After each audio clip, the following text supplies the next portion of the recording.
Paano mamuhay ng mapayapa kahit malayo sa pamilya? Aminin natin na kung kailan tayo nawalay sa ating pamilya, saka tayo naging madasalin. Nung nasa Pilipinas ka, hindi ka makapagsimba. Pero nung makapag-abroad ka, sa Panginoon ka nakakilala, kaya nakakapagsimba ka na. Sa totoo lang, sakripisyo ang maging OFW. Kapag may problema ka, kanino ka tumatakbo? May kaibigan ka bang dadamay agad sa'yo? Wala. Available ka nga, pero hindi sila dahil may trabaho nga sila. Di kayo magkapanagpo. Malaking tulong ang internet pero iba pa rin yung may nakakausap ka sa harap mo. E paano kung wala? Para maging payapa ang kalooban mo, una, magtiwala sa Diyos. Surrender mo na lahat kasi no choice ka na. Maganda yung nakukorner tayo paminsan-minsan. Wala tayong ibang tinatawag kundi ang pangalan ng Panginoong Diyos na dati binabaliwala natin, hindi sinoseryoso yung pagdarasal. Alam mo ba, pag isinuko mo na sa Diyos ang lahat-lahat, ito ang ibibigay niya sa iyong salita. Philippians 4:7. And the peace of God which transcends all understanding will guard your hearts and mind in Jesus Christ. Pangalawa, para at peace at mapayapa ka sa iyong buhay, magpatawad at huwag gumanti. Subok na subok ko na ito guys kasi personal testimony ito. Bakit? Ito ang sinasabi ng Diyos. Do not repay anyone evil for evil. Be careful to do what is right in the eyes of everyone. If it's possible, as far as it depends on you, live at peace with everyone. Do not take revenge, my dear friends, but leave room for God's wrath. For it is written, it is mine to avenge, I will repay, says the Lord. Romans 12:17 to 19. Sa Tagalog, huwag ninyong gantihan ng masama ang masama. Sikapin ninyong mamuhay ng marangal hanggat maaari. Makisama kayo ng mapayapa sa lahat ng tao. Mga minamahal, huwag kayong maghihiganti. Ipaubayan ninyo yon sa Diyos sapagkat nasusulat, akin ang paghihiganti. Ako ang gaganti. Yun ang sabi ng Panginoon. Ang ibig sabihin, Diyos ang kikilos, hindi tayo. Sa madaling salita, huwag mong ilagay sa iyong mga kamay ang paghihiganti. Huwag mong pasinin yung napapanood natin sa TV o huwag nating gayahin na ang pagganti ay sa pamamaraan ng bugbugan, sampalan, suguran at barilan. Gawain lang yan ng mga mahihina at walang pananalig sa Diyos. Dahil ang gusto pa rin ng Panginoon ay malinis ang ating mga kamay at ayaw niyang nadudungisan ang kahit anong bahagi ng ating katawan. Dagdag pa ni Lord, huwag magbalak ng kasamaan sa kapwa at ikatuwa ang masamang sinapit nito. Huwag mong ipagbunyi o ikatuwa ang nangyayari sa kanya na mga pagsubok at ipagdasal mo pa rin ma-enlighten din siya tulad natin, tulad mo at tulad ko. Pangatlo, para magkaroon ng at peace at mapayapa ang ating kalooban, pray o magdasal. Yan ang pinaka-mahalaga, pinaka-importante sa ating buhay.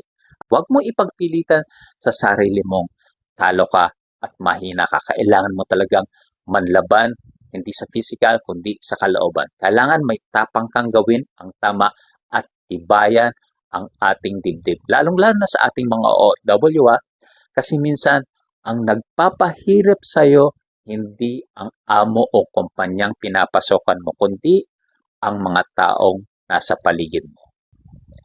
Ano ang gagawin mo kung patuloy kang nalilito at nababahala? Simple lang. Be firm.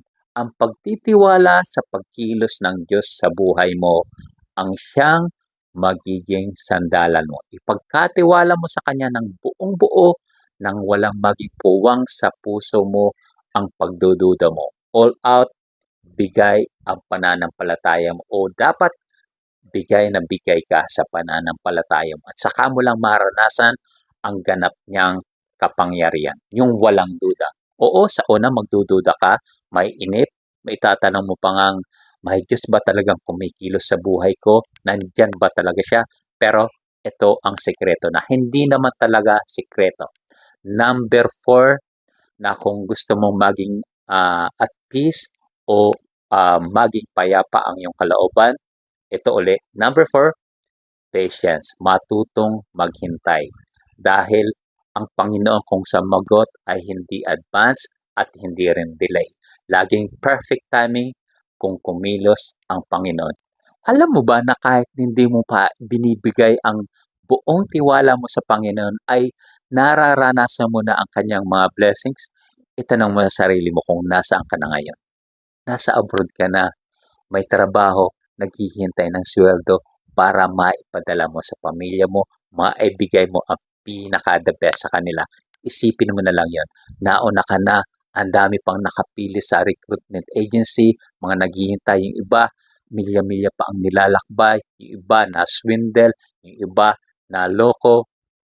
Oh, bless ka, di ba? Dahil nagtatrabaho ka na. Kaya wag mong pabigatin ang nararamdaman mo sa umaga. Wag mong i-confess na, ay, trabaho na naman, Lunes na naman, Sunday na naman. Tandaan natin guys, sa Middle East, Sunday ang unang araw ng trabaho sa Saudi. At kung panay ang reklamo natin, pinapabigat lang natin ang ating kalooban. Bagkus, baliktarin mo ito at sabihin mo o i-declare mo, Lord, thank you, may trabaho ko. Ibig sabihin, may kikitain ako, may ipapadala ako sa pamilya ko. Kaya idudugtong mo sa iyong prayer na binibless ko din ang mga amo ko, ang sambahayang ito, ang bansang ito. In Jesus' name. Alam nyo guys, yan ang actual kong pinagdasal noon nung nagtatrabaho pa ako dyan sa Riyadh, doon sa Mafad Trading Company sa Quezon. At alam nyo ba guys, na nakakagaan talaga sa pakiramdam. At sa pagharap mo sa amo mo, tiyak kong maaliwalas ang mukha mo kung lagi kang grateful o thankful. Masigla ang kilos mo at nagiging inspired ka. Napakagaan sa pakiramdam nang wala kang inaalala.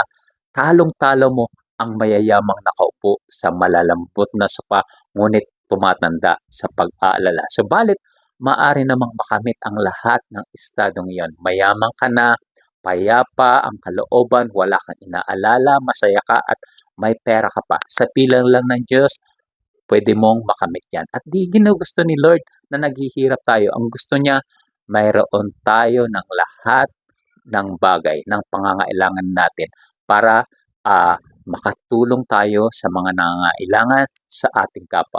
Yun ang nakakalugod sa kanyang harapan. Yun ang lubos-lubos na pagpapala. Dati, namulat tayo sa matandang kaisipan na pag ikaw ay naglilingkod, pag ikaw ay nakakakilala sa Diyos o maka-Diyos, dapat mahirap ka. Dapat gusgusin ka. Dapat mukha kang timang na parang walang kwenta at yung tipong hinuhusgahan ka o yung gusgusin.